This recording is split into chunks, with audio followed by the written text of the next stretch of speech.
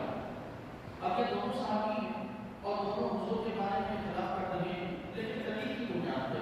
اور مسئلے میں اختلاف ہے۔ یہ فرقہ واریت ہے، ہمیں جس فرقہ واریت سے روکا گیا اور جس سے ہمیں بچنے کا حکم دیا گیا وہ فرقہ واریت عقائد و نظریات کی ہے۔ آپ صحابہ کرام نے دیکھیں کہ صحابہ کرام میں مسئلوں میں اختلاف ضرور ہو سکتا ہے، آپ کو نظر نہیں آئے گا اور واضح ہے کہ ان میں اختلاف ہے۔ نماز کے پڑھنے کے طریقوں میں اختلاف مل جائے گا، آپ کو رکوع اور سجود کی کیفیت میں اختلاف ملے گا، آپ کو صحابہ کرام نے کے کسی چیز کے واجب کے مستحب یا نفل ہونے کے معاملے میں آپ کو اختلاف ملے گا، لیکن آپ کو کبھی بھی دو صحابہ میں آپس میں عقیدے کے معاملے میں اختلاف نہیں ملے گا۔ کبھی بھی آپ کو صحابہ میں یہ بحث ہوتی نہیں ملے گی کہ حضور کو یہ دکھایا نہیں تھا، کبھی بھی آپ کو صحابہ کے درمیان یہ بحث آپ نہیں پڑھیں گے کہ ان صحابہ کرام کے درمیان یہ بحث ہوتی ہو کہ اللہ تبارک و تعالیٰ معذرہ جھوٹ بول سکتا ہے یا نہیں۔ کبھی آپ صحابہ کرام کے درمیان یہ بحث نہیں پڑھیں گے کہ دنیا میں نبی کریم علیہ السلام کو اختیارات دنیا اور آخرت کے حاصل ہیں یا نہیں، موت کے بعد انبیاء زندہ ہوتے ہیں یا بعض اللہ پر جاتے ہیں۔ یہ وہ عقائدی عقیدے پر مشتمل الفاظ ہیں کہ جن میں اختلاف نہیں تھا، اور ہمیں اس عقیدے کی بنیاد پر اختلاف کرنے سے منع کیا ہے۔ ہمیں جس فرقہ واریت سے روکا گیا وہ فرقہ واریت عقیدے پر مشتمل ہے کہ عقیدے اور نظریے میں جب اختلاف ہوتے ہیں تو فرقے کو گروہ لگتے ہیں۔ آپ دیکھیں کہ سب سے پہلا جو گروہ بنا، سب سے پہلا جو فرقہ بنا وہ معتزلہ تھا، یا آپ نے حضرت علی رضی اللہ عنہ کے محبت میں آگے بڑے ہوئے لوگ رافضی کہتے ہیں۔ یہ سب سے پہلا وہ گروہ تھا کہ حضرت علی رضی اللہ عنہ اور حضرت عثمان غنی رضی اللہ عنہ کے دور میں بن چکا تھا۔ حضرت علی رضی اللہ عنہ کے دور میں یہ فرقہ پروان چڑھا اور اس نے اتنے فسادات کیے کہ حضرت علی رضی اللہ عنہ نے اس فرقے سے جنگ بھی فرمائی۔ لیکن ہمارے لیے واضح ہے کہ عقیدوں کی بنیاد پر ہمیں اختلاف کرنے سے روکا گیا، ورنہ مسائل کے اختلاف کے بارے میں حضور کو فرماتے ہیں کہ اختلاف امتی رحمت، میری امت کا جو اختلاف ہے وہ رحمت ہے۔ اب حضور کی امت پر اختلاف مسائل کا رحمت کیسے ہے؟ اس کی مثال آپ کیوں سمجھیں کہ آقا نبی علیہ السلام نے رفع یدین کیا، رفع یدین سے مراد آپ سمجھتے ہی ہیں کہ رکوع میں جاتے وقت ہاتھ اٹھا کر اللہ اکبر کہنا، پھر سجدے میں جاتے وقت ہاتھ اٹھا کر اللہ اکبر کہنا، پھر رکوع سے کھڑے ہو، پھر اگلے سجدے میں جاتے وقت، پھر اگلے قیام میں جائیں یا پھر رکوع میں جائیں، پھر ہاتھ اٹھا کر اللہ اکبر کہنا، یہ جو ہے رفع یدین کہلاتا ہے۔ اب اس رفع یدین کو حضور نے کچھ عرصہ فرمایا، اس کے بعد ترک فرما دیا۔ اب یہ عمل حضور کا ضرور ہے کہ حضور نے رفع یدین فرمایا۔ امت کا اختلاف رحمت اس طور پر ہے کہ اس امت کے علماء میں سے بعض نے اس رفع یدین کو اپنے پاس جاری رکھا اور بعض نے حضور کے رفع یدین کو چھوڑنے کے بعد پہلی حالت پر نماز پڑھنا شروع کی۔ بعض علماء نے نبی کریم علیہ السلام کے اس عمل کو لیا کہ حضور سینے پر ہاتھ باندھتے تھے، بعض نے اس عمل کو لیا کہ حضور ناک کے نیچے ہاتھ باندھتے تھے، بعض نے اس عمل کو لیا کہ نبی کریم علیہ السلام نے ہاتھ چھوڑے ہوئے تھے۔ تو اس پورے کے پورے جو ہمارے چار مسلک ہیں، حنفی، شافعی، حنبلی اور حنفی، شافعی، حنبلی وغیرہ، یہ جو پورے ہمارے چار مسالک ہیں، ان چار مسالک کے چاروں علماء نے ان چاروں چیزوں کو، ان میں سے کچھ چیزوں کو لیا۔ نتیجہ یہ نکلا کہ حضور نبی کریم علیہ السلام کے جتنے بھی اعمال ہیں وہ کسی نہ کسی مسلک میں باقی رہے اور یہ حضور کی سنت تا قیامت لوگوں کے درمیان سے جاری ہے۔ یہ حضور اکرم علیہ السلام کی سنتوں کو، حضور کے اعمال و کردار کو زندہ رکھنا اور باقی رکھنا، یہ وہ سب سے بڑی رحمت ہے کہ جو لوگوں کو اختلاف کی صورت میں ملتی ہے۔ دوسرا یہ کہ آپ یہ دیکھیں کہ امت کے علماء کا اور امت کا اختلاف مسائل کا رحمت اس طور پر ہے کہ مثال کے طور پر کوئی عورت آئے اور اس کا شوہر غائب ہو گیا ہو۔ اب کسی عورت کا شوہر غائب ہو جائے، 10-12 سال کا عرصہ گزر جائے، شوہر واپس نہ آئے، تو ذرا بتائیں کہ اس عورت کے لیے کیا حکم ہوگا کہ وہ عورت اپنے شوہر کی اسے کوئی اطلاع نہ ہو، کوئی خبر نہ ہو، نہ ڈھونڈنا ممکن ہو، نہ اس تک پہنچنا ممکن ہو، نہ شوہر کے واپس آنے کا کوئی اتا پتا ہو۔ 10-12 سال عورت انتظار کر چکی، تو اب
کہ جہاں امت کی علماء کا اختلاف رحمت بن جاتا ہے، جہاں امت کا اختلاف رحمت ہے، اور نبی کریم علیہ السلام کی حدیث مبارکہ واضح طور پر ثابت آتی ہے۔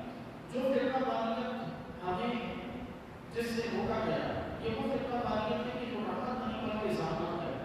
جس میں عقیدے کی بنیاد پر قتل و غارت نہیں کی جاتی، جس میں اللہ تبارک و تعالیٰ کی رسی یعنی قرآن پاک کو چھوڑ کر عقیدوں کی بنیاد پر ایک دوسرے کو کافر مشرک کہا جاتا ہے، جس میں ایک دوسرے کے ساتھ ایک دوسرے کو ناقابل برداشت قرار دے دیا جاتا ہے، جس میں ایک دوسرے کی زندگی کو ایک دوسرے کے سامنے آنا تک برداشت نہیں کیا جاتا۔ ہمیں اس قسم کی چیزوں سے روکا گیا ہے۔ آپ اگر تاریخ پڑھیں تو آپ کو اس کی حقیقت معلوم ہو کہ جب خلافت عباسیہ کے دوران جب ہلاکو خان نے بغداد پر حملہ کیا، بغداد پوری امت کا مرکز تھا، ایسا مرکز کہ جہاں تخت خلافت قائم تھا، یعنی خلیفہ کا جو دارالخلافہ جو مرکزی شہر تھا وہ اس وقت بغداد تھا۔ جب ہلاکو خان نے بغداد پر آ کر حملہ کیا تو آپ کو سن کر بڑی حیرت ہوئی کہ اس وقت بغداد کے اندر لوگ ہلاکو خان سے مقابلہ کرنے کی تیاری نہیں کر رہے تھے، بلکہ جگہ جگہ چوراہوں پر چوکیوں پر لوگ کھڑے ہو کر سنی اور شیعوں میں آپس میں مناظرے ہوتے تھے، اور لوگ کھڑے ہو کر مناظروں کو سنتے تھے اور ایک دوسرے کو کافر قرار دینے پر تلے ہوئے تھے۔ اور اس غفلت کی حالت میں کہ جب لوگ ایک دوسرے کو کافر قرار دینے پر تلے ہوئے تھے، ہلاکو خان نے حملہ کیا اور پورے کے پورے بغداد کو اس نے تہس نہس کر دیا، یہاں تک کہ جو امت کا جو خلیفہ یعنی اس وقت سب سے معتبر جو شخصیت تھی، اس شخصیت کو قالین کے اندر اسے لپیٹ کر اس کے اوپر گھوڑے دوڑا کر اسے کچل کر مارا گیا۔ تو یہ ہمارے پاس ہے۔ پھر اسی طرح آپ اور وہ تو دور ہو گیا، آپ تھوڑا سا بہت قریب آ گئے۔ بر صغیر میں مسلمانوں نے کتنا عرصہ حکومت کی، تقریباً 700-800 سال مسلمانوں نے بر صغیر میں حکومت کی، مغلیہ بادشاہت رہی۔ یہ مغلیہ بادشاہت اس وقت تک قائم رہی جب تک کہ اس مغلیہ بادشاہت میں کسی بھی طور پر فرقہ واریت نہ آئی۔ لیکن جب ان کے درمیان آپس میں فرقہ واریت پیدا ہوئی، سنی شیعہ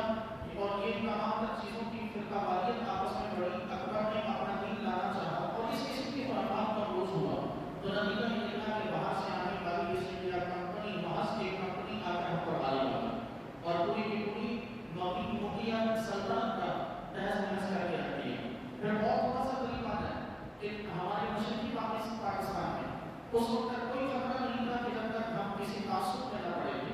جب تک ہم فرقہ واریت میں یا رنگ نسل کے تعصب میں نہ پڑیں گے۔ لیکن جب ہم اردو اور بنگالی کے تعصب میں پڑے تو نتیجہ یہ نکلا کہ 1971 میں مشرقی پاکستان ہم سے الگ ہو گیا۔ تو یہ وہ فرقہ واریت ہے کہ آپ تعصب نہ کریں، اس کو آپ پوری کی پوری بحث کو آپ ایک خلاصے میں سمجھنا چاہیں تو خلاصہ یہ نکلتا ہے کہ ہمیں تعصب سے منع کیا گیا، چاہے وہ نسل کا تعصب ہو، چاہے وہ عقیدوں کا تعصب ہو، چاہے وہ زبان کا تعصب ہو، وہ علاقائیت کا تعصب ہو، وہ اور خاندان ذات پات کا تعصب ہو، ہمیں اس سے روکا گیا کیونکہ یہ چیزیں مرکز کو تمام اور برباد کر دیتی ہیں۔ نبی کریم علیہ السلام نے واضح طور پر ارشاد فرمایا کہ بلکہ قرآن پاک کی آیت مبارکہ ہے کہ اللہ تبارک و تعالیٰ نے ارشاد فرمایا کہ جب تم آپس میں اختلاف کرتے ہو وَلَا تَنَازَعُوا فَتَفْشَلُوا وَتَذْهَبَ رِيحُكُمْ، کہ رب نے ارشاد فرمایا کہ جب تم آپس میں اختلاف کرتے ہو، تنازع میں نہ پڑھو، اختلاف میں نہ پڑھو، اختلاف میں پڑھو گے تو نتیجہ کیا نکلے گا کہ تمہارے اندر کا جو روح اور دبدبا ہے، تمہارے اندر کا آپس کی قوت ہے وہ قوت ختم ہو جائے گی، روح دبدبا بہادری ختم ہو جائے گی۔ تذہب ريحكم کا مطلب یہ کہ تم بزدلی کا شکار ہو جاؤ گے۔ آج ہم اپنے معاشرے کو اپنے ملک کو دیکھ لیں کہ بلکہ ہم کیا کوئی امت مسلمہ بزدلی اور ہمدردی کے شکار ہے۔ نہ جانے کس طرح طاقتور یہ امت مسلمہ ہے اور اللہ تبارک و تعالیٰ نے کس طرح وسائل سے اس امت مسلمہ کو مالامال کر رکھا، لیکن امت مسلمہ میں یہ ہمت نہیں ہے کہ وہ اغیار کے سامنے ڈٹ سکے۔ اس کی بنیادی وجہ یہ کہ امت مسلمہ آج تعصب کا شکار ہو چکی۔ عربیوں کے نزدیک عجمی کچھ نہیں، عربیوں نے بھی پھر آپس میں رنگ و نسل کے اختلافات، زبان کے اختلافات، علاقے کے اختلافات، کوئی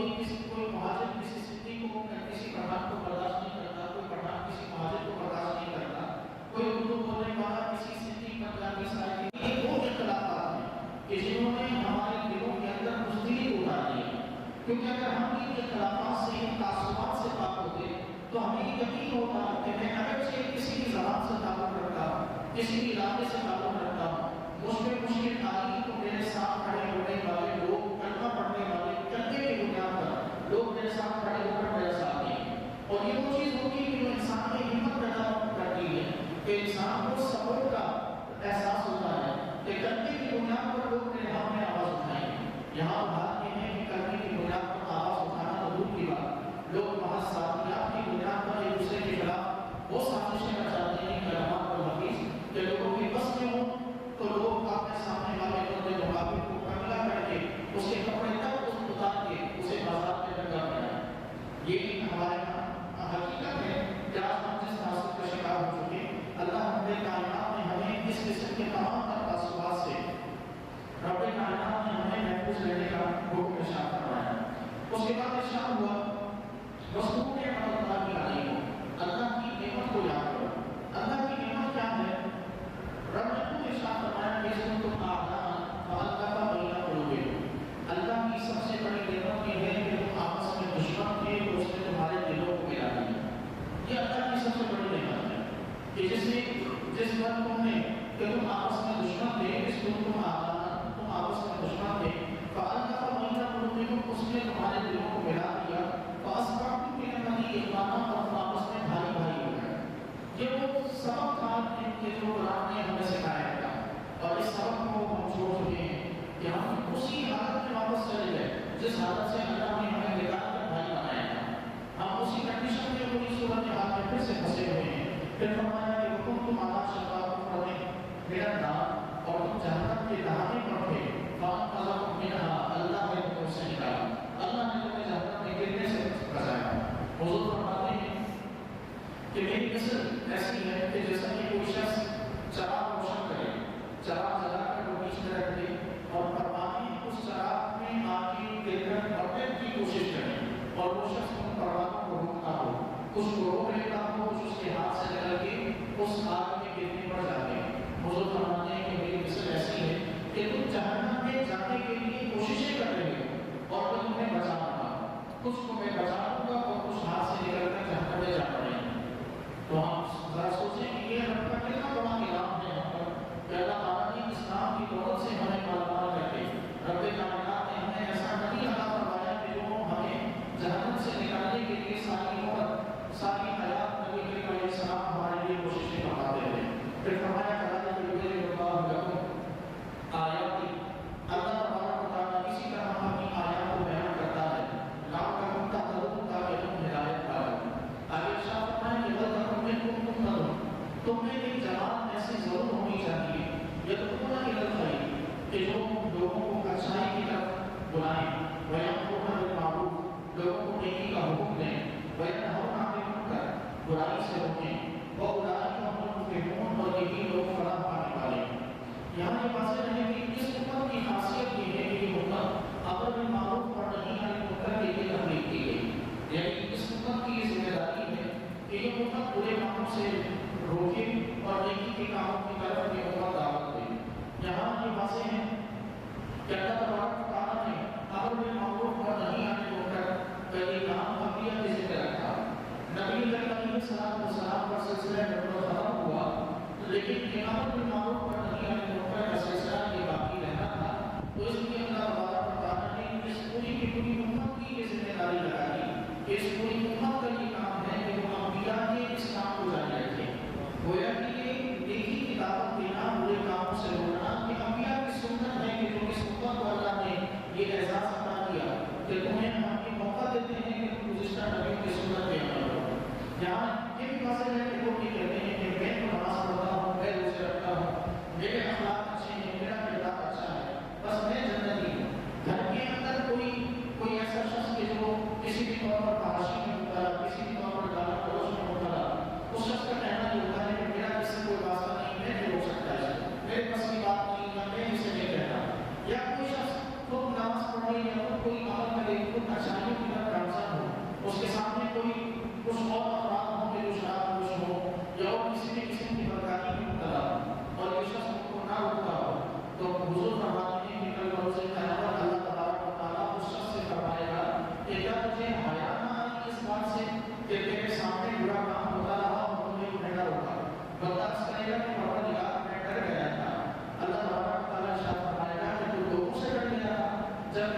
بات کا زیادہ حقدار تھا کہ وہ مجھ سے ڈرتا وہ لوگوں کو برے کاموں سے روکتا. اسی طرح حضور نے ارشاد فرمایا کہ امر بالمعروف اور نہی عن المنکر کرتے رہو کہ جب تم نے لوگوں کو نیکی کی طرف بلانا چھوڑ دیا اور برے کاموں سے روکنا جب تم نے چھوڑ دیا تو اللہ تعالیٰ تمہیں عذاب میں مبتلا کر دے گا. تم دعائیں مانگو گے تمہاری دعائیں قبول نہیں ہوں گی. یہ وہ وعیدات ہیں, یہ وہ عذابات ہیں کہ جن کا مظاہرہ آج ہم کر رہے ہیں. اور نبی کریم علیہ الصلوۃ والسلام نے یہ بھی واضح فرمایا کہ جو شخص اللہ تبارک و تعالیٰ ایسا شخص کہ جو اپنے آپ کو اس قابل سمجھتا ہو کہ میں اگر بات کروں گا تو میرے خلاف بات کی جائے گی تو کل بنوں سے جائے گا رب کائنات اس شخص سے بھی فرمائے گا کہ تجھے لوگوں کی باتوں نے اور لوگوں کے غلط خیالات نے تجھے اس بات سے باز رکھا کہ تم لوگوں کو نیکی کی دعوت نہ دے سکا. اسی طرح نبی کریم علیہ السلام نے ارشاد فرمایا کہ جب لوگ کسی شخص کو ظلم کرتے ہوئے دیکھیں اور وہ اس شخص کو اس کے ہاتھ میں نہ پکڑیں تو اللہ تبارک و تعالیٰ ان سب پر عذاب نازل فرمائے گا. بنی اسرائیل کے ایک شخص کے حوالے سے بھی حدیث مبارکہ میں ہمیں ذکر ملتا ہے کہ اللہ تبارک و تعالیٰ نے کسی قوم کی تباہی کا حکم ارشاد فرمایا, فرشتوں نے عرض کی کہ پروردگار اس قوم میں تیرا ایک ایسا بندہ بھی ہے کہ جو ہر وقت تیری عبادت میں مشغول رہتا ہے, جو ہر وقت تیرا ذکر کرتا رہتا ہے, تیری عبادت میں لگا رہتا ہے. رب نے ارشاد فرمایا کہ اسے بھی عذاب میں ڈال, یہ بستی اس پر بھی پلٹ دو, اسے بھی تباہ کر دو. عرض کی گئی کہ پروردگار اس کا کیا قصور ہے؟ ارشاد ہوا کہ اس کا قصور یہ ہے کہ اس کے سامنے میری نافرمانی ہوتی رہی, اس نے روکا نہیں کیا. یہ سوچیں کہ امر بالمعروف اور نہی عن المنکر یہ کس قدر ہمارے ہم پر اللہ تبارک و تعالیٰ نے لازم کیا. ارشاد ہوا کہ نبی کریم صلی اللہ علیہ وسلم نے فرمایا کہ جو شخص کسی قوم میں رہ کر گناہ کر رہا ہو, لوگ اس کو گناہ سے روکنے پر قدرت بھی رکھتے ہوں لیکن پھر بھی نہ روکیں, اللہ تبارک و تعالیٰ ان سب کو مرنے سے پہلے عذاب میں مبتلا کرے گا. تو یہ ہمارے لیے واضح طور پر پیغام ہے رب کائنات کے احکام اور نبی کریم علیہ السلام کی احادیث طیبہ کہ امر بالمعروف اور نہی عن المنکر رب کائنات نے ہم پر نازل کیا ہے. ہم میں سے کوئی ایک جماعت ایسی ضرور ہونی چاہیے کہ جو لوگوں کو نیکی کے کاموں کی طرف بلائے, برے کاموں سے لوگوں کو روکے. ورنہ ہر شخص پر تو یہ لازم ہی ہے کہ اس کے سامنے جب برا کام ہو رہا ہو اور اسے روکنے پر قادر ہو تو اس برے کام کو روکے. اس سے وہ حضرات کی یہ سب سیکھیں کہ جن کے یہاں یہ تصور ہے کہ گھر میں اپنے بچوں کو نماز کا نہیں کہنا, گھر میں اپنے بچوں کو پردے کا نہیں کہنا, گھر میں اپنے بچوں کو گانے بجانے سے بچنے کا نہیں کہنا, کاشی بریانی سے بچنے کا نہیں کہنا. وجہ یہ کہ بچے نہیں سنتے. ذرا سوچیں کہ رب کائنات اس کے حبیب کا کیا فرمان ہے. یہ ہم پر لازم تھا کہ ہم اپنے گھروں میں شریعت کو نافذ کریں, اور اچھا بات یہ ہے کہ ہم اپنے گھروں میں شریعت کو نافذ کر نہیں پاتے اور بات ہم کرتے ہیں کہ ملک میں شریعت نافذ ہو جائے. سب سے پہلے گھر میں شریعت نافذ کیجیے. جب گھر میں ایک گھر میں شریعت نافذ ہوگی تو وہ ایک چراغ ایسا ہے کہ جس کی روشنی سے پورا علاقہ, پورا ملک اور پھر پوری دنیا روشن ہونا ہوگی. پھر اللہ تبارک و تعالیٰ نے اس کے بعد مزید ارشاد فرمایا کہ وَلَا تَكُونُوا كَالَّذِينَ تَفَرَّقُوا وَاخْتَلَفُوا مِن بَعْدِ مَا جَاءَهُمُ الْبَيِّنَاتُ. ان لوگوں کی طرح نہ ہو جاؤ کہ جنہوں نے آپس میں اختلاف کیا, جو فرقہ واریت میں متفرق ہو گئے, الگ ہو گئے, اور دلائل کے آنے کے بعد لوگوں نے پھر اللہ تبارک و تعالیٰ کی بارگاہ سے واضح دلائل آنے کے باوجود انہوں نے آپس میں اختلاف کیا. وَأُولَٰئِکَ لَهُمْ عَذَابٌ عَظِیمٌ. اور جو فرقہ واریت میں پڑھے اور روشن نشانیوں میں آنے کے بعد جنہوں نے اختلاف کیا, رب فرماتا ہے کہ وَأُولَٰئِکَ لَهُمْ عَذَابٌ عَظِیمٌ. ان کے لیے بہت بڑا عذاب ہے. یوم تبیض وجوہ وتسود وجوہ, جس دن کچھ چہرے روشن ہوں گے اور کچھ چہرے سیاہ ہوں گے. فَأَمَّا الَّذِينَ اسْوَدَّتْ وُجُوهُهُمْ, تو جن کے چہرے سیاہ ہوں گے ان سے یہ کہا جائے گا أَفَكَفَرْتُمْ بَعْدَ إِيمَانِكُمْ, کہ کیا تم نے اپنے ایمان کے بعد پھر سے کفر کیا. فَذُوقُوا